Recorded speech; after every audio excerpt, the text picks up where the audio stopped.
Hello and welcome to Joker. My name is Andrei and let me introduce Franck Pachot, a developer advocate at the UUID company. Hi, Franck. Hi, Andrei. So, how are you doing? What is your impression on Joker? And did you have a chance to attend to any talk during our conference? Unfortunately, not yet, because there are a lot of talks in Russian, but I've noted a few ones I will attend, of course. Okay. And I'm really happy to speak at this conference. Fantastic. So I hope that you will attend to those talk a bit later. We have a video recording for all of them. And now let us start our talk. And welcome to Joker again.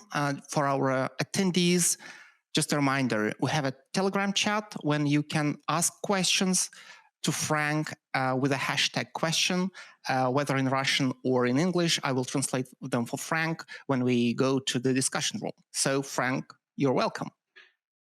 Okay, thank you. So my goal here is to talk about primary keys, foreign keys, all that.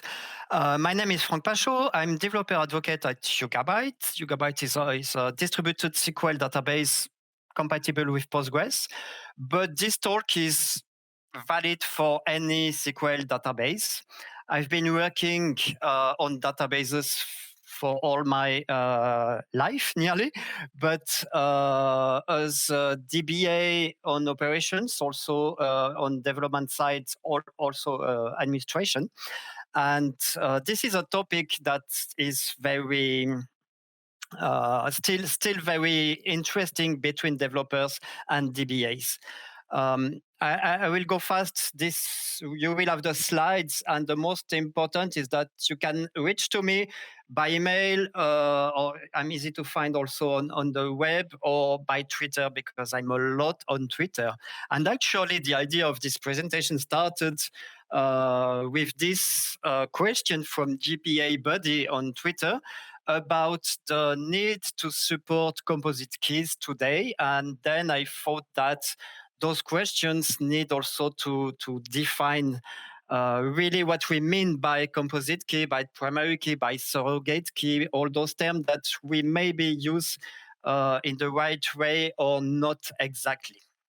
So my goal is to explain first from a database point of view and then map that to JPA, because other concerns comes when we map that to Java. So to show from a database point of view what are primary keys, unique keys, surrogate keys, foreign keys, all that, I will do a demo only on a database without any procedural code, only SQL, so that we are clear about the names and the concepts and what is possible in a database. So I'm here connected to a UUID database, of course, as I'm developer advocate for UUID, but everything I do there is fully the same on Postgres, because it's the same.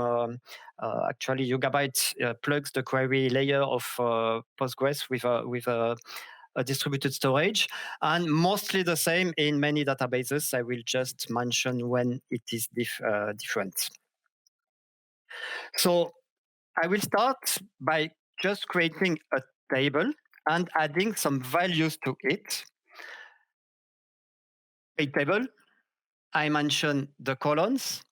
I put immediately some values, so I do not mention the data types because the data types can be detected from the values. I have 3 rows. My table stores information about people, the name, the email, and everything about people. And the first thing I wanted to show you is that you don't need a primary key. Of course, in all this presentation and all this demo, when I say you don't need, that doesn't mean you don't have to use it. But from the database point of view, you can create tables without any key. And as we can see there.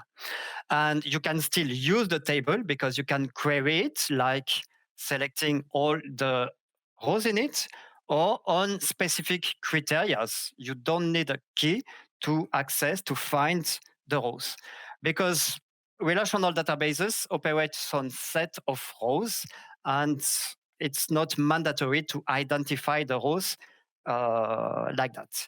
But of course, when you have an application that have to handle, manipulate some data, you probably want to be able to access rows uniquely. For example, here in my table, I have only one row for my name, but if I take another name, I have two people. And when you put that on the screen, it's not a big problem. But when you put that on an application, you need to know how many items will come from there, if it's a set or only one object. And this is where you need to add some keys just to be able to find uniquely with an identifier. And then I will start to add keys and not yet a primary key. If my goal is only to identify uniquely a row, I just need to define a unique constraint. So add constraint unique. For example, in my people table, the Twitter handle is probably unique, cannot have two people behind it. And then I add that. And I can see that in my table here, I have many things that can be an identifier. Twitter handle, I have the tax information, I have the email, and I can add all that. For example, the tax information, I have an ID and the ID depends on the country. And you see that I start to introduce composite keys. Sometimes the natural key from the business is composed of multiple columns. We will see that natural keys may not be the easiest when we plug an application on a database. But if it's only about relational databases and SQL, we can use the business meaning directly, because at the beginning, SQL was there not for programmers, for what we would call today data scientists, query data from the business meaning. I will add another unique constraint because the email can be a key also. And you can see there that I call those keys because I can query a unique row with them. But I have also some people without any Twitter handle, without any email. So that's a difference. We can identify some rows even if some other rows do not have a value. If I want to be sure that I can identify any row in my table with the email, I can set it not null, and then I will ensure that all people have an email, and then I can identify every row in my table with this. Okay, so let's have a look at this table where I have my information, and you can see I have indexes in behind. I didn't create indexes. I defined a key, a unique key, and the database has created indexes in behind, and I think all relational databases will do that, just because to ensure that it is unique, you have two kinds of structure that can help, hash table or a sorted structure like an index. So an index is created in behind. And I can also decide to add another key, and this is where I introduce the surrogate key. Because the problem here is that I have different identifiers for different business meaning, and that can be okay for the end user query. But for my application, and we will see from Java, we need a unique identifier that do not change, that is immutable. And this is where you can add a surrogate key. So one more colon, I just add a colon here. And I will set a value, because if I add a colon, there is no value in it. I will set a value. This is just a query that numbers all rows and put a people ID here. And I will define that as a primary key. So the meaning of the primary key is, in the logical view, it's like a unique constraint, like the other keys, but where I have a not null. So email could be, in my case, not maybe in the real life, but in my case, email could be a primary key. Here I decided another one. And the only difference for most of databases, is that some databases can store data differently clustered on the primary key. For example, MySQL or SQL Server by default in clustered index will order the rows according to the primary key, and this makes a difference between the primary key and the other non-nullable constraints. Some other databases like Postgres, like Oracle, which put rows in heap tables anywhere, there is really no difference between a primary key and any other key, like a unique constraint that it's not nullable. Maybe I can mention something there. The goal of adding a surrogate key, but I will come back on it with the slides. The goal of adding it, something that is not a business value, is that to map it to the application and maybe to handle it from the DBA, I need an identifier that doesn't change. Any value here, even if you have natural keys, any value can change. Because you can change the email, you can change your Twitter handle, and your tax information may change also. And in real life, there is no natural key where you are sure that will never change. And this is because as soon as it is exposed to the user, you may have to change it. What makes the people ID here a surrogate key is not because I generate it, because the tax ID may also be generated. It is a surrogate key because it is not exposed to the user. I can see it when I create a database, but I will never show it on a screen to the user. I will never print it in a bill, for example, in an invoice. I will never put it in the URL that the user can bookmark. Because as soon as you expose it to the user, they may want to change it. For example, they don't like the number and it's your best customer and it's a number that means bad luck in their culture. They will ask you to change it. And if you want something that doesn't change, then you need to introduce one surrogate key and be sure that you never expose it. That's my most important message about surrogate keys. It's not only that it is immutable. If you expose it, one day you will have to update it. Okay, and then you need to generate it. And from the database point of view, I can create a sequence and have it generated automatically by the database. If I set a default value to the next value of this sequence, any new insert will put a value. And we will see that it's different when we map it to a Java object, because maybe we want an identifier before the insert. But when it's only on the database, this is the perfect way to generate a surrogate key. In some databases, you can even make it invisible so that when you select star, you don't see it if you don't want to expose it. Okay, and actually, we have seen that all those keys behind are indexes. And if I explain a query that looks for a row by the key, I see that I'm doing an index scan. This is the primary key, and you have an index scan on the index that is behind. And this is another key, the email, the non-nullable one. And you can see also an index scan. Physically, it's exactly the same. You call it primary because for you, it's the main key. And in some databases, it will be stored like that. But basically, it's just indexes.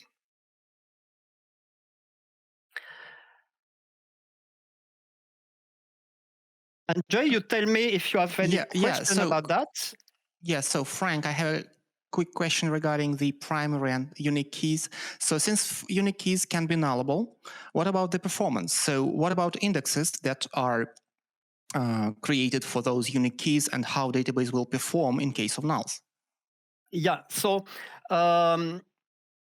when you declare a key with a unique constraint and without mentioning not nullable, the idea is that you want to access with this key only where it makes sense. For example, for the tax ID there, I want to access by the tax ID only for people who have a tax information. So it can make sense to access with that, and then have an index only for that. There are other cases where what you want to look at is what are the people without any tax ID. Yeah. And this will depend on the database. For example, in Oracle, the null will not be indexed. So the index will only be used for accessing web value. Yeah. So there will be a full text table scan, right? Exactly, yeah. Oh, okay, thank you. And the trick is to add, in Oracle, for example, there is no entry in an index when all columns are nulls. But if one is null and the other not, the index is there. So the trick can be just adding a constant. And working on Oracle, it happened that I added a constant like index on tax ID, comma, 0 or 1 or X as you want. And then I have an entry in the index, an additional byte for each entry, but I can do that. Okay, fantastic. Thank you. Okay, so now I will fill a few rows there just to show the execution plan. I don't know what it takes time because there are not a lot of rows, but I'm using a VM on a free tier somewhere, and we have some bursting there. But if something fails, I will continue to talk about it. My idea is to show you that even with more data, the access path is still the same because thanks to the index, it goes faster. Okay, maybe my connection is lost, but I'm going back to the slide anyway, so no problem. I'm on the slides there. In the slides, you have everything I have explained there.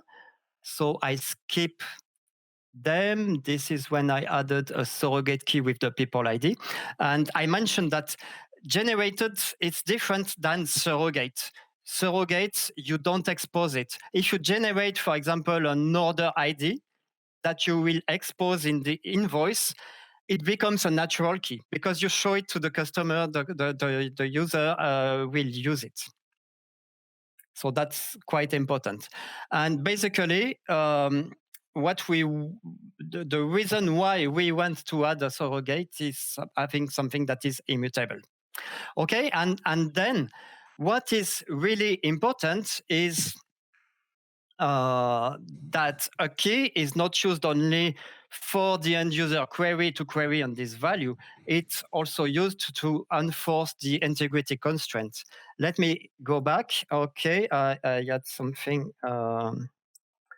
bad in my lab, but I have the screenshots there. The idea is that you create a foreign key and it can reference any key. Usually, we reference the primary key, but you can also reference any unique constraints from a database point of view to make your data model simpler. And if you added a surrogate key, you probably want to reference the primary key, but you don't have to. That's the important point. And I mentioned that it is immutable. And the reason comes when you have foreign keys. Because when you start to store relationships between your business entities and have foreign keys referencing them, if you have to update something that is referenced, then you have a problem. And this is an example where in the same table I created in the lab, where I update the tax ID. You remember this was not a primary key, but I created just before a foreign key that references the country and ID. And if I want to update it, I have an error there just because it violates the relationship. If I want to update it, I need to update all the child referencing it and then update the parent. And that's not easy. Yes? Yes. So, and what about Cascade? So what about Cascade option? Yeah. So I've been working a lot with Oracle, where you can cascade deletes, you can cascade to set null, and there are some databases like Postgres, like UUID here, where you can also cascade the updates. So from a logical point of view, it looks good, but that's really difficult to handle. Okay. Why? In general, I like that when someone runs a DML statement, it does exactly what the DML statement does. I don't really like having triggers or cascading Okay. that are doing other side effects. Explicit is better than implicit, right? Yeah. Okay, thank you. And for example, I may prefer to create a procedure that will do the update in the child, do the update in the parent, but at least I will have a procedure name that will be update the cascade. hierarchy, for example. Yeah. But in Postgres, you can cascade them. I do not recommend that. And this is where, anyway, the best is that a key that is reference, and I'm not saying primary key here because the rule is that a key that is referenced should not be updated. And usually it's the primary key. And usually you create a surrogate key for the primary key and you do not expose it, and then you have no reason to update it. And that's the best. Even if the database allows to do many things, keep it things simple is much better. So foreign keys should reference immutable keys, and then you have no problems. And here I'm showing that you can also define, before I defined key reference by a foreign key, it was not the primary key. And this is the best you can do. Introduce a surrogate key like people ID and use that for the referential integrity and everything. It's simple. And when other developers, your colleague, will see the data model, it will be also easier to understand. That was about the database only. From the database point of view, SQL was done not to be used only by programs, but by humans. But when you use programs, something is different. And your object that will at the end be a row in the table, your object may start its life cycle before being in the database. And that changes things. And for example, in the database, you don't need a key until you query for a specific row. But in JPA, you require an ID because you create objects and you need to have them mapped to the database object. And their natural key are usually not a good idea because they can change. So it's easier to generate a key. And if you expose the key that you have generated, then you may have to update it later. So better to generate a surrogate key. And we will see the difference between sequences and universal IDs later. The idea is you probably need it. And those are about the keys, but when you reference them with foreign keys, then it's a must. It must be immutable. And now about the questions on composite key. You have seen in the demo that I started to create a composite key. It was not a primary key, but a composite with the tax country and tax ID. And now we will look at referencing composite keys. So as I said that it's often good to generate a surrogate key. Then do you need to support multi-colon keys? Because you have always that possibility to add a surrogate key on top of it. And there is a case where I think it makes no sense to add a surrogate key when your primary key is already coming from two surrogate keys, for example. Here, I've taken an example from Vlad Mialcea blog, where you have post tags, and that's a many-to-many relationship. And so you have the two business entities, the post and the tag, and you have an additional table to store this relationship where you have a foreign key to each of them, the post ID, the tag ID. And what is the primary key of this table, this association table? The primary key is the composition of all foreign keys. And that's how it works. And you don't have a problem with what we have seen before because you will not update that. If the relationship between tags and post changes, that will be deletion or insertion. You will never update that. And this is where I see really no reason to add another surrogate key on there because those will not change. There are already surrogate keys coming from other tables, but you need both in the primary key. Saying that, what is the problem when we add, for example, here we can add a surrogate key. That can be the primary key, but it will not be used. It will not be referenced by other table because it's an association table. Here I take another case. It's not an association table. It's a hierarchy of countries, subdivisions, cities, addresses. And they all have a surrogate key because even if there are some ISO codes for the cities or countries, they may change one day. So you have surrogate keys there everywhere. But if you use them for the foreign keys, because that's the idea, the address references the city with the city ID and the city, the subdivision here. I don't know what is the subdivision, probably the state or something like that, and references the country there. So compare that to in the address. There, the primary key is address ID. Compare that with not using surrogate key, just using the natural key, the different codes, and having a primary key that is compound of other ones. Or in the middle, having here a composite key composed of the surrogate key of the other tables.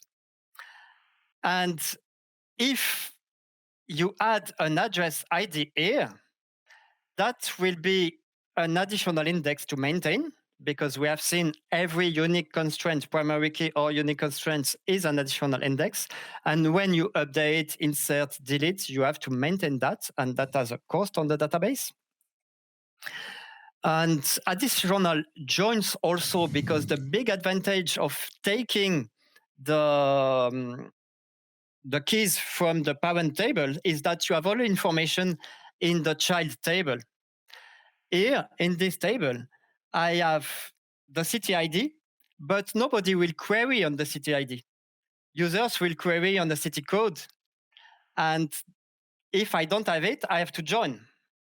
Again, for the country, if I want addresses for a specific country, I have to join all that. If you have cascaded, put all the IDs to the child, you have all this information available in the table. And that can be a reason to have a composite key, to have all information there, avoid joins. So that's again about performance. And having all the keys from all the parents in the child table brings also new possibilities for partitioning. For example, with this model that I have there, I cannot partition my addresses by country. And that's something I may want to do. Geo-partitioning, for example. If I add the country ID, even if it's not the code, the natural key, if I add the country ID, then I would have it in the table and would be able to partition it.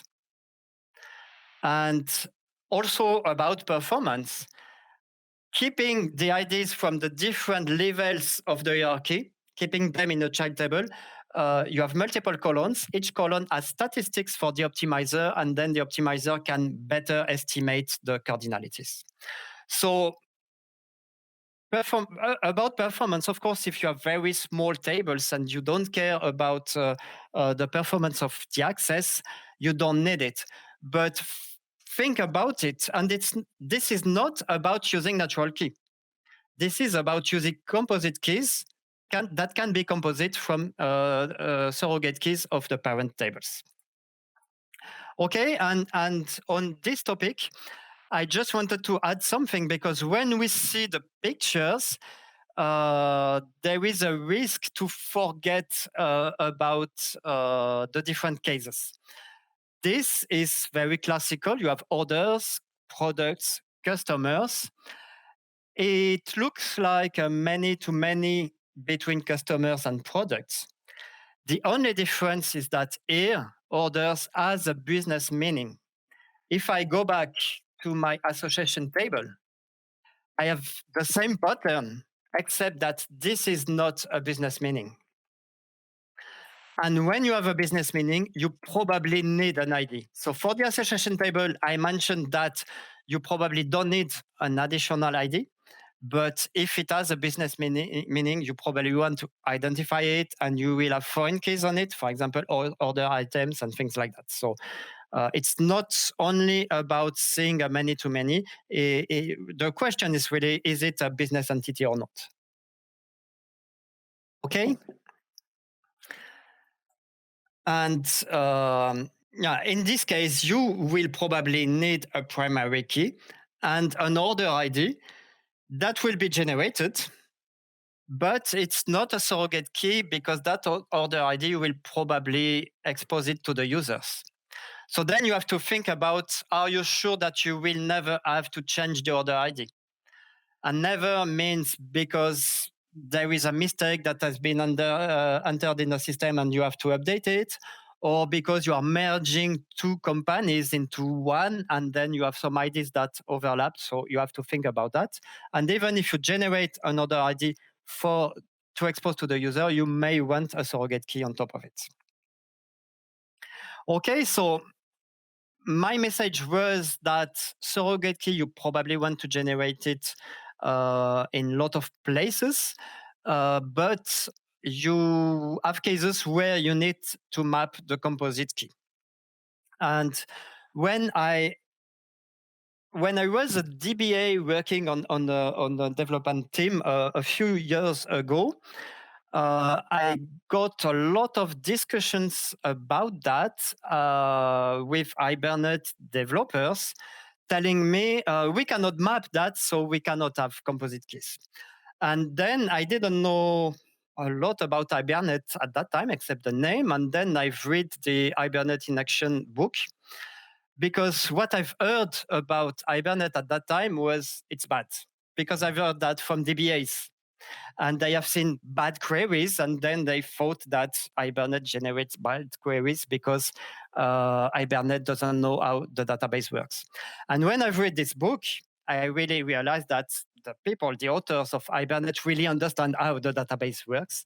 And I agree with mostly everything there, except that when they are talking about composite key, they are putting in the same sentence legacy schemas.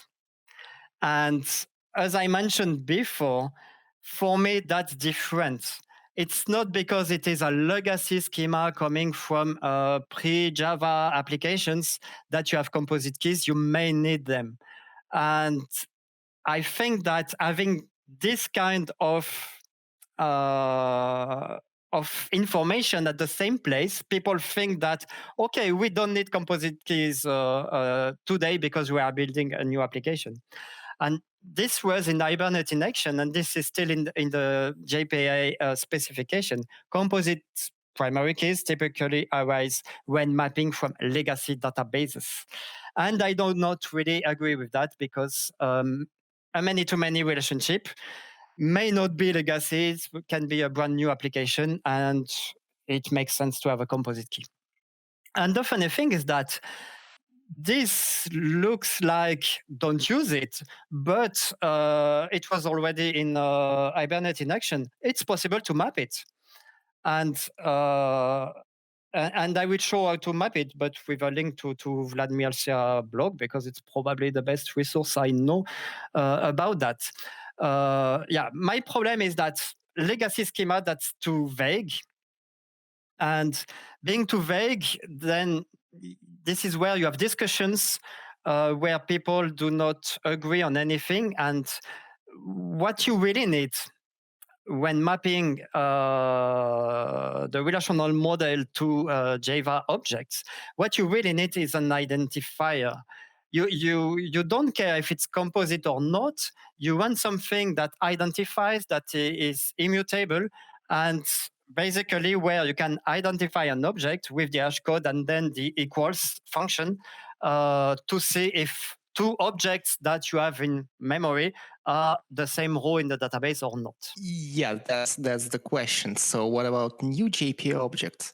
They don't have IDs by default. So yeah, so that's exactly the problem. When I did a thing directly on the database with SQL, I didn't need an ID, and I've generated an ID at insert time. yeah, But definitely. the problem here, we need to identify the object before putting it to the database. So you have several ways to do it. For example, you can put it on the database and get back the identifier, but then you have it later. Yeah. And it's also possible to get the identifier. For example, in my demo, I created the sequence and associated it with the colon through a default value. It can be a trigger, it can be an an automatic colon. But you can also just read from the sequence, get a number, and then use it. Okay, so assign it in the application level rather than on database level. Yeah. Yeah, and we will see. We can also assign a universal ID, so you may not have to go to the database to get an ID. But I have a slide about it. Okay, thank you.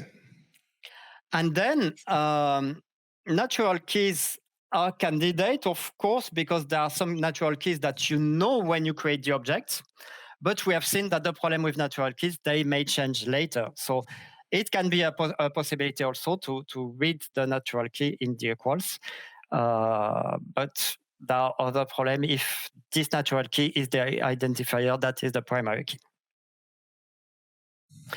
And yeah, the idea is that you can generate an object ID and then use it later. And here is an example where you may want to map a composite key. So same idea as the association that I did. How to map this? For example, I have employees and I have phone numbers for them. So this is a one-to-many relationship.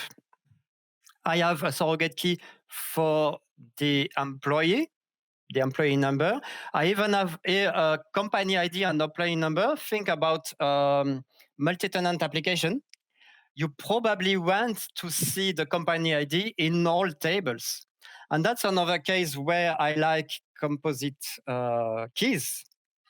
If I have a multi-tenant application where I have one data model, one table where I will store information for different companies, for example, I will probably want to see the company ID in all tables because I will have filters on them, maybe automatic filters with row level security and things like that. And I don't want to join always to the same table there. So this is also a case where I may want composite keys. And this is a key. And then foreign keys, we'll have to reference that. And how to do that? This is just an example I've taken again from Vlad Mielcea blog. The important thing is that the JPA, so how you map that? You map the key, the composite key, to an embeddable class that you will embed in the class for the entity. So it's a bit more code, but most of those things are generated. And the only thing is that the JPA specification mentions that this embeddable class must be serializable and must define an equals and an hash code. Here we are taking them from the natural key, but see if it's the right idea. So this long thing just declares the key, the two key columns, and then you embed that with an ID with the other columns. So the message is that it works. It may look a bit more complex, especially if the documentation says, oh, that's for legacy application, don't look at that.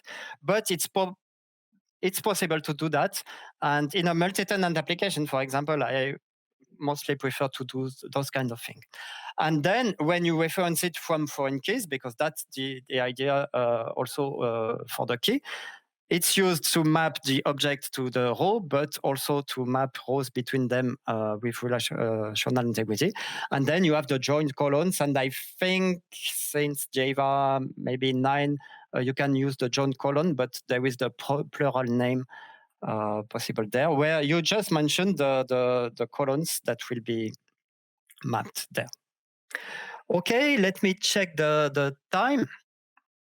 You tell me if there are any questions about that. And now, because I mentioned that we can generate keys for surrogate keys or maybe for natural keys, but usually for surrogate keys, the big question is, do I use a sequence? Do I use a universal ID? Do you have any question in the chat for the moment?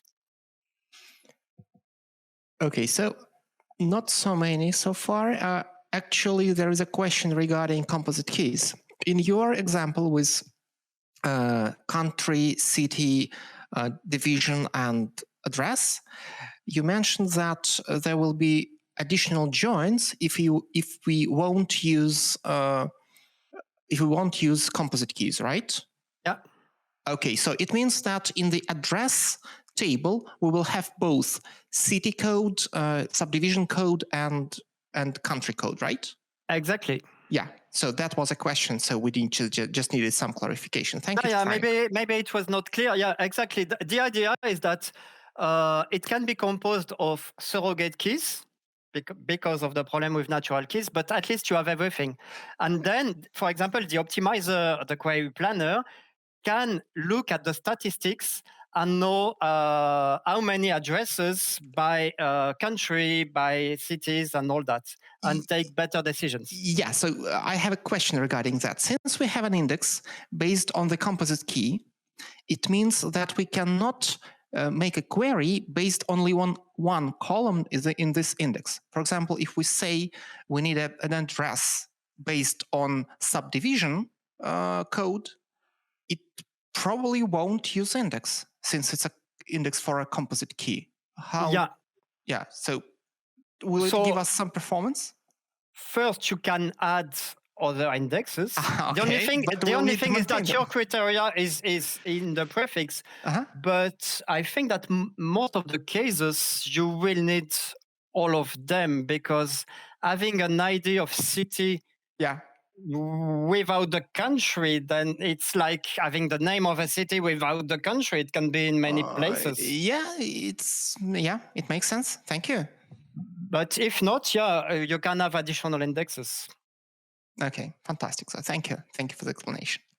Okay, thanks for the questions. And then about sequences and universal IDs. I can say that I'm a big fan of sequences, and I know that universal IDs are cool. And there are cases for both, but I will try to advocate a bit for sequences because there are bad reputations about sequences. First, I already mentioned it, but for me, I've seen that as a source of confusion. Generated is different than surrogate. If you generate and expose it, it's probably not immutable. So when you can generate an order ID, for example, and that's probably from a sequence, but you can also get something that becomes a natural key with a UUID, why not? But for a surrogate key, the only thing you want is something that is unique in your system. You need a unique value. And because you do not expose it, the only use for it is map it to a Java object or map it with a foreign key. And basically, you can use everything, not even need to be a number, not even what you want. If the byte comparisons can be done, it can be done. So the problem when you want to generate something unique, there are two ways to do it. Either you have a single point of truth, so someone is keeping the numbers and gives you the next number, and then you are sure that it is unique. The problem is that it doesn't scale. For example, I'm working with Yugabyte where we can have thousands of nodes. it doesn't make sense to scale out to thousands of database nodes if each insert has to look at one node where there is the sequence value, the next sequence value. Or the other way to get something unique is to generate something random without this single point of truth, but with enough random to be quite sure that you will have nothing that overlaps because of probability.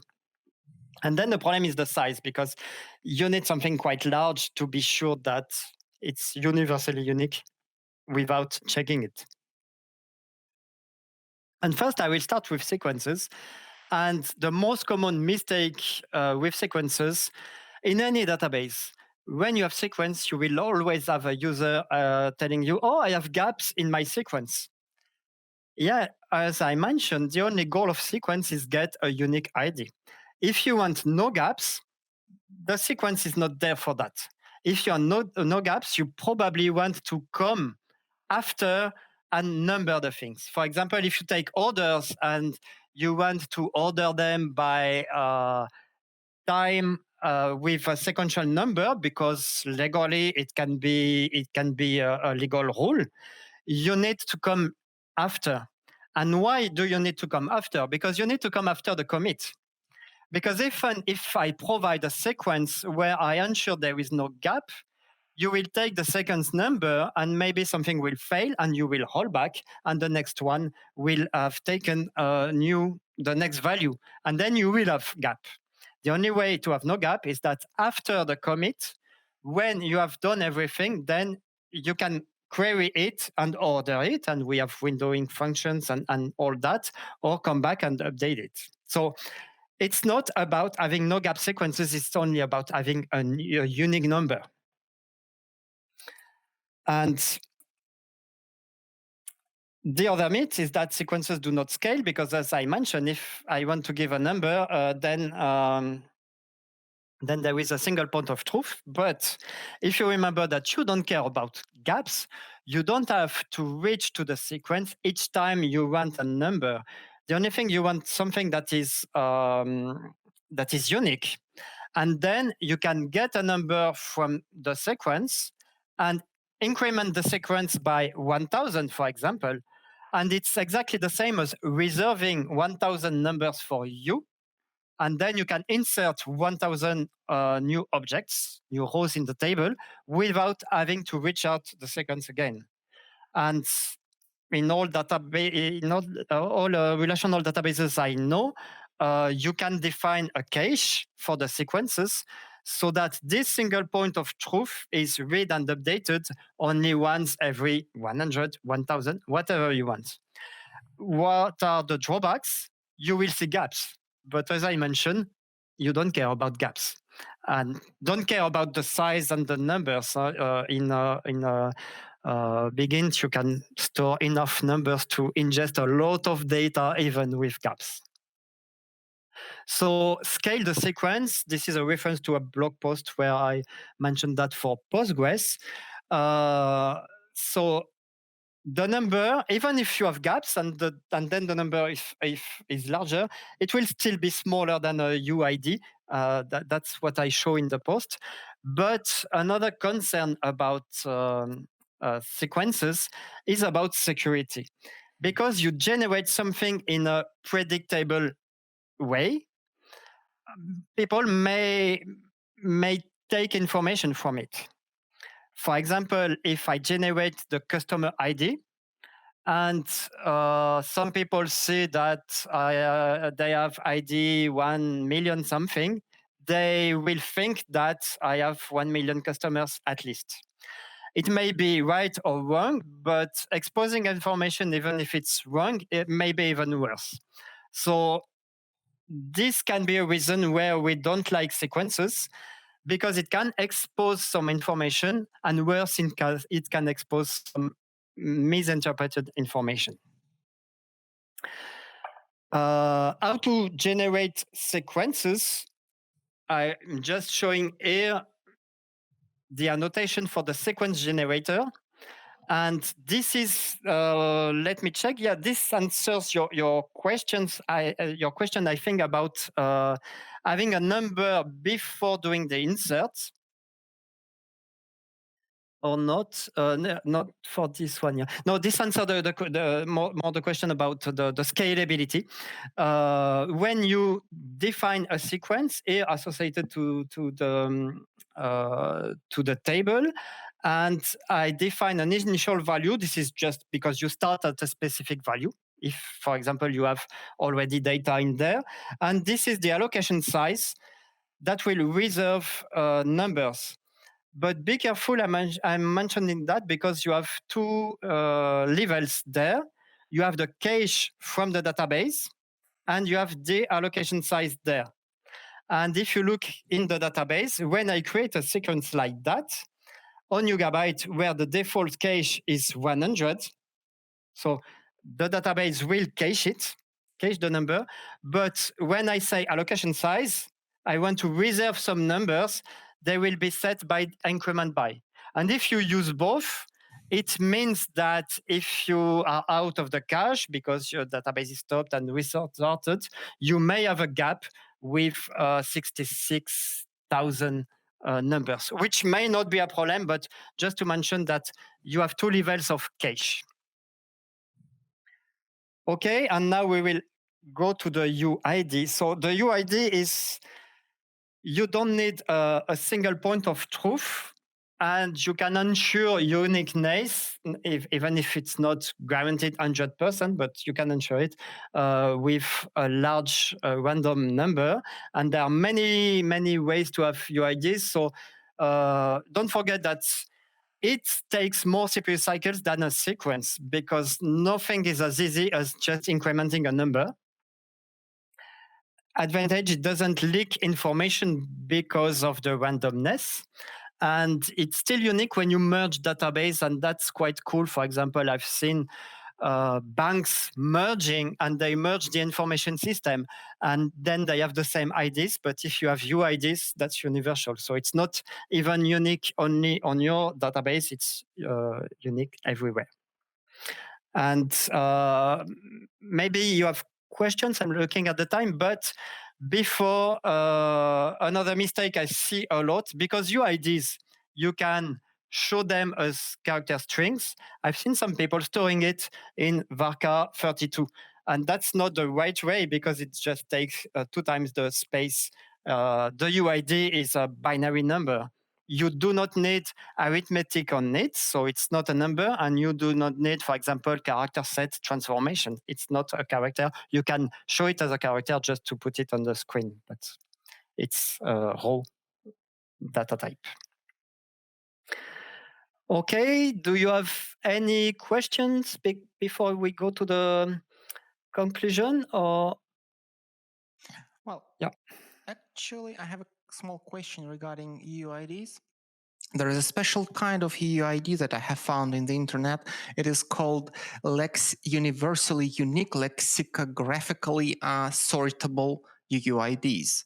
Have you ever had a chance to try them? So yeah, so that's it tries to get the best of both worlds. Definitely. So sorted like a sequence and with some randomness. So I think the sorted part is usually based on timestamps.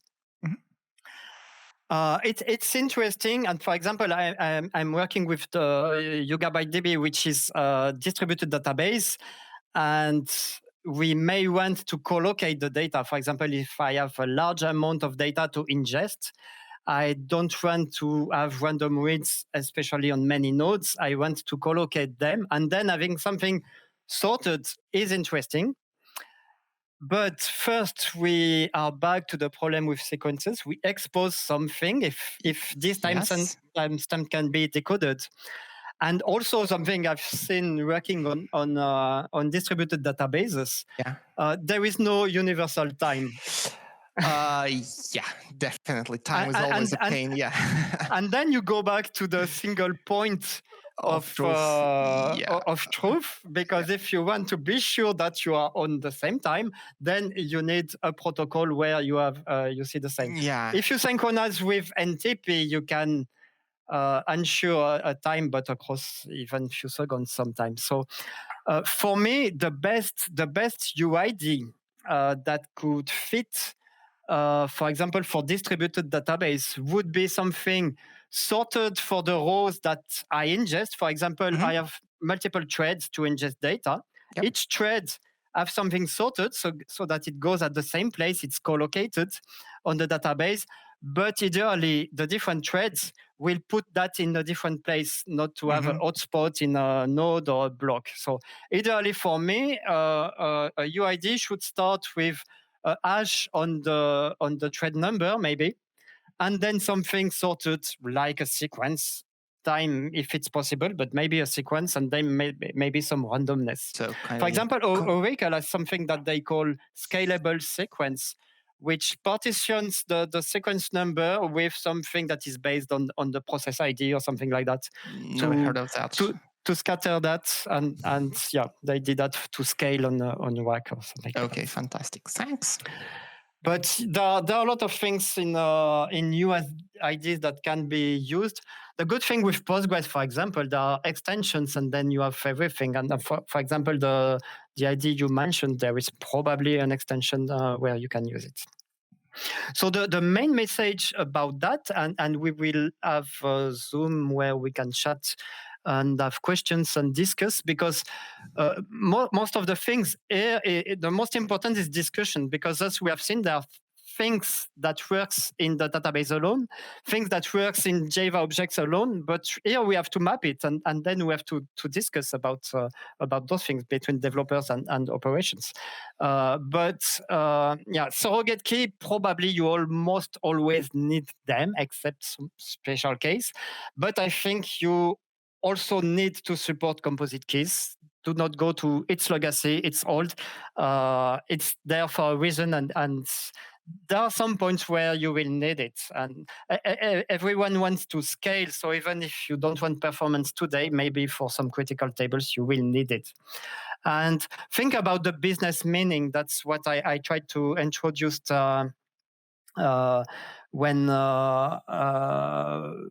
comparing the many-to-many relationship with an order, which is a relationship between products and customers, but the business meaning is important. And it's important to keep it, because it makes also the goal of the data model is to stay for years and years and years and years. And maybe the application, you will have new applications on it, and it will stay. So if it fits to the business meaning, that probably it's more stable.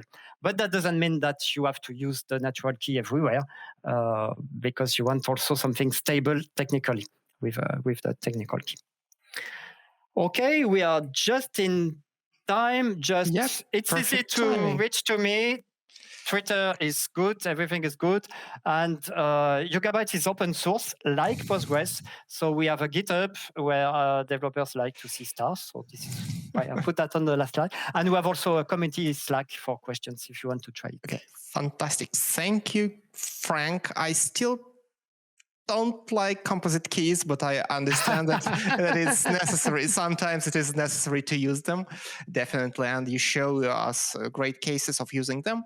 So thank you so much for being here. And now we are going to the chat room. So thanks, everyone. See you on the chat room. Thank you. See you on the chat room. Yeah. Bye now.